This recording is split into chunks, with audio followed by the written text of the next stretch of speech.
ఇది స్పాన్సర్ చేసినటువంటి మన మల్లేశ్వరక్క. ఆమె తూనికల ఆఫీసులో పనిచేస్తూ ఉంటుంది ఒక ఆఫీసర్గా. వాళ్ళ కుమార్తె విషయంలో దేవుడు చాలా అద్భుతం చేశాడు.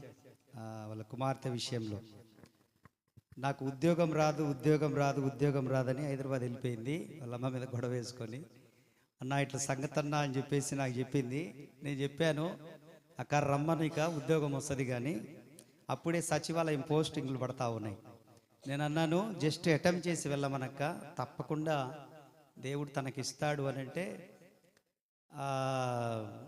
వాళ్ళమ్మ చెప్పింది, అమ్మ రాజన్ ఏదన్నా చెప్పిండంటే జరుగుతుందమ్మా, నువ్వు రామ్మా, నా ఉద్యోగ విషయంలో కూడా ఆయన చెప్పినాకనే నాకు ఇట్లా జరిగింది, నువ్వు రామ్మా అని అంటే ఇక బలవంతంగా ఆ రోజు నువ్వు పోమ్మా అని చెప్పేసి బలవంతంగా వచ్చి ఒంగోలులో ఎగ్జామ్ రాసి ఇంటికి కూడా రాకుండా అనేచెట్టు మళ్ళీ హైదరాబాద్ వెళ్ళిపోయింది.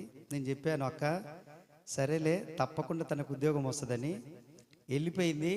శనివారం రోజు అపాయింట్మెంట్ లెటర్ వచ్చేసింది, ఆర్డర్ వచ్చేసింది. శనివారం రోజే దేవుడు మెసేజ్ పంపించాడు, ఆ ఉద్యోగం వచ్చింది. వినండి చప్పట్లు కొడుతురు కానీ, ఉద్యోగం వచ్చిన తర్వాత దాన్ని సంతకం పెట్టడానికి అమ్మారు అసలు ఒప్పుకోలే. మీ ఇంట్లో 2 ఉద్యోగాల, మీ అమ్మ ఆల్రెడీ ఆఫీసరు, మళ్ళీ నీకు ఉద్యోగం, ఇంతమందికి ఉద్యోగాలు ఇవ్వాలా. ఇక నాకు ఫోన్ చేసింది చెల్లెలు నందిని, ఫోన్ చేసింది, అన్న ఇటు సంగతి అంకుల్ అంకుల్ అని పిలుస్తూ ఉంటుందిలే, అంకుల్ ఇటు సంగతి అంకుల్ అని అంటే, సరేనా మరలా నువ్వు వెళ్ళు, నేను ప్రార్థన చేస్తాను, తప్పకుండా పెడతాడని చెప్పేసి చెప్పాను. దేవుని మహాకృపను బట్టి ఏమనుకున్నాడో ఏమో దేవుడు ఆయన మనసు మార్చాడు. కిందికి మీదకి చూశాడంట, సంతకం పెట్టి ఇంకోసారి నాకు కనపడగాక మొత్తానికి ఉద్యోగం వచ్చింది. దేవునికి స్తోత్రం. చేస్తూ ఉంది చేస్తూ ఉంది చేస్తూ ఉంది, కొనకల మెట్లలో చేస్తూ ఉంది. మళ్ళీ పోయిన నెలలో వాళ్ళ అమ్మ వచ్చి, అన్న మార్కాపురానికి ట్రాన్స్ఫర్ అయ్యేటట్టు ప్రార్థన. సరే మార్కాపురంలో ఖాళీగా ఉందా, సరే పో ప్రార్థన చేస్తానని చెప్పి పో అని చెప్పేసి మరలా తెల్లవారుజాము ప్రార్థనలో ఉపవాస ప్రార్థనలో పెట్టాను.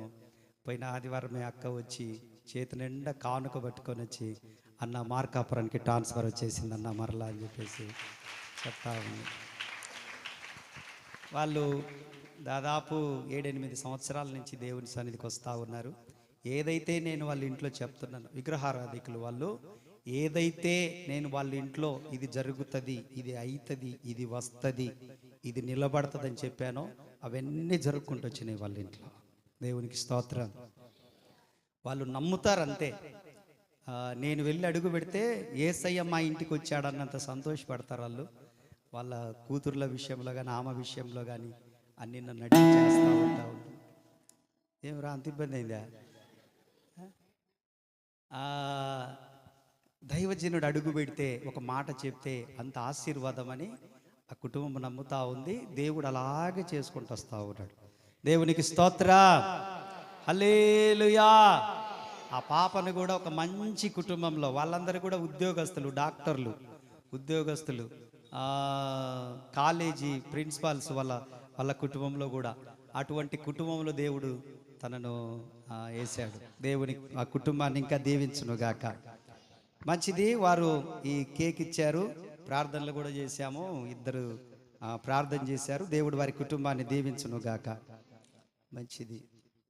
ఏందో మరి వాచున్నది ఇంతో మరి, ఇంకా పట్టుకోండి, అందరూ పట్టుకోండి. తెలుగు మరి